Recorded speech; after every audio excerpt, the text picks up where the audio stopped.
Hey you, and welcome to this video where I will help you out how to close your position right here on NinjaTrader. And if we go right here to NinjaTrader, you see right here that we are having here a nice screen with a lot of information, and we just bought ourselves some nice, let's say, what was it? I don't know, but if you go right here to positions, you see right here that it was the ES June 26th.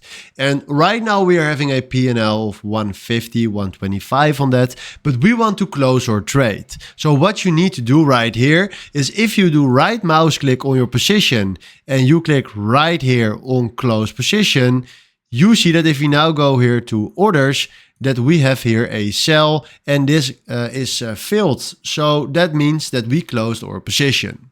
So this is how you can close your position right here on NinjaTrader. Hopefully this was exactly the video where I was looking for. Thanks for watching and have a wonderful day. Ciao.